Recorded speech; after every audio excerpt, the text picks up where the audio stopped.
इस क्वेश्चन में हमसे कह रहा है कि यहाँ पे हमारे पास एक मास m1 है, moves on a slope making an angle theta with the horizontal. So this is mass m1 and it is moving on this slope with this angle theta of this slope, and that mass m1 is attached to m2 by a string that is passing over a frictionless pulley.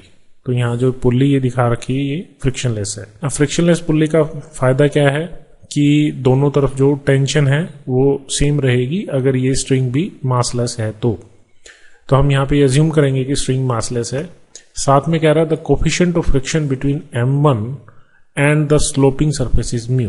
तो यहाँ पे friction है और coefficient of friction दिया है mu.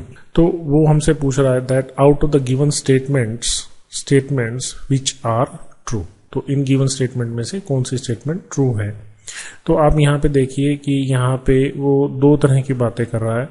That he is talking about the motion of this m1 under the condition that when m2 satisfies these three conditions, under these three conditions the body will move up, means this m1 will move up the plane.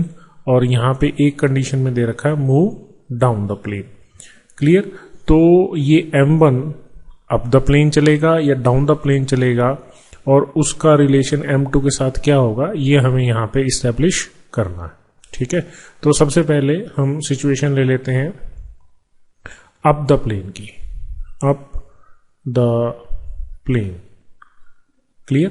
तो up the plane का मतलब क्या है कि इसकी motion की जो tendency होगी m1 की वो अप द प्लेन होगी. मतलब इस डायरेक्शन में इसकी टेंडेंसी होगी मूवमेंट की. तो ये इस डायरेक्शन में क्यों जाएगा. इस डायरेक्शन में तभी जाएगा जब इस डायरेक्शन की जो फोर्सेस है वो इस डायरेक्शन की फोर्सेस से ज्यादा होगी तभी जा पाएगा. तो एक तो यहाँ पे क्या फोर्स लग रही होगी दैट इज द टेंशन, और इसका वेट जो है वो इधर दैट इज m1g. इसका कंपोनेंट इधर that is m1g sine theta. इसका कंपोनेंट इधर m1g कॉस थीटा.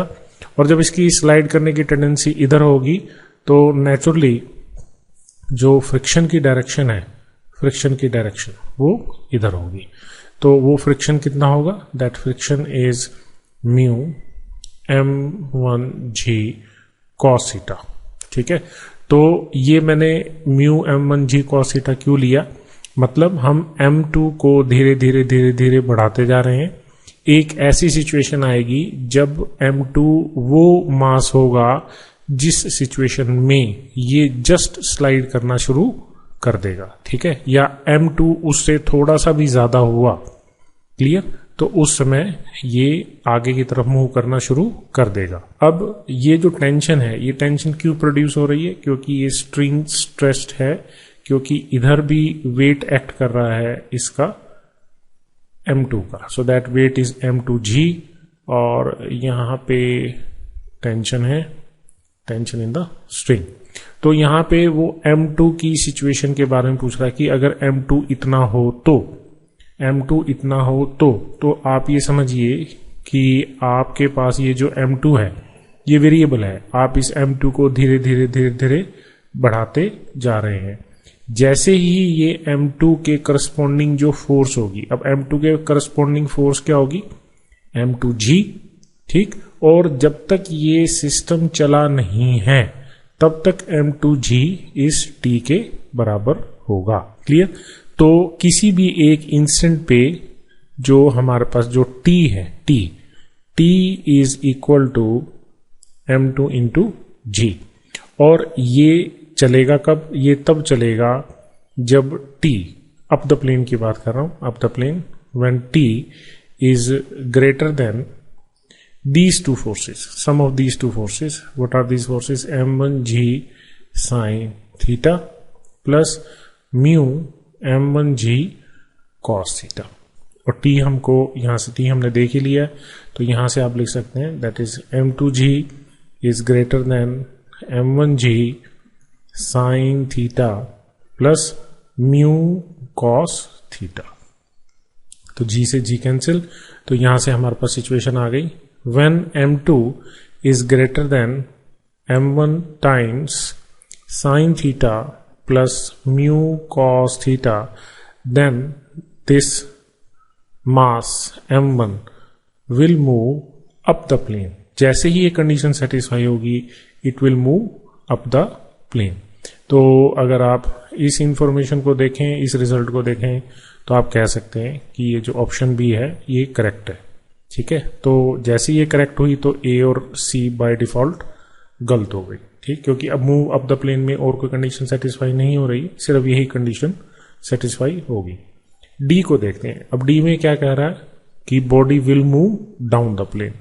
तो जब वो डाउन द प्लेन की बात कर रहा है, डाउन द प्लेन, अब जब वो डाउन द प्लेन बात कर रहा है तो इस सिचुएशन में ये वाली फोर्स इसको नीचे लाने की कोशिश करेगी, और अगर इसकी स्लाइड करने की जो टेंडेंसी है मास m1 की टेंडेंसी इधर स्लाइड करने की होगी, ठीक है, या इधर स्लाइड करने लगेगा, तो उस समय जो फोर्स ऑफ फ्रिक्शन है that will move up the plane.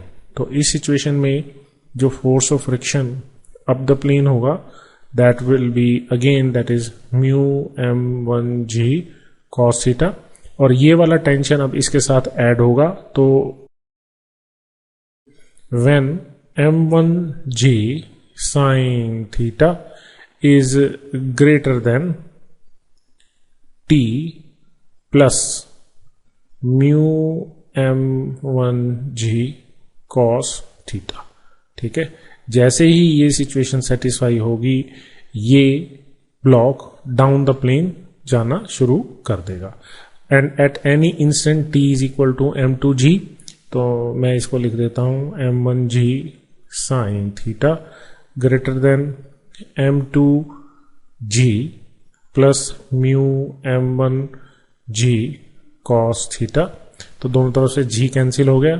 ठीक है, तो आप इसको यहां से लिख सकते हैं that is m1 into sine theta minus mu cos theta and that is greater then m2, या आप कहें that m2 is less than m1 times sine theta minus mu cos theta. तो यही बात इस ऑप्शन डी में है. D में यही कह रहा है when m2 is less than this situation, this condition of mass, then the body will move down the plane. तो ये ऑप्शन डी भी करेक्ट है. तो हमारे पास दो ऑप्शन करेक्ट आई, option B and option D. One for up the plane, another for down the plane.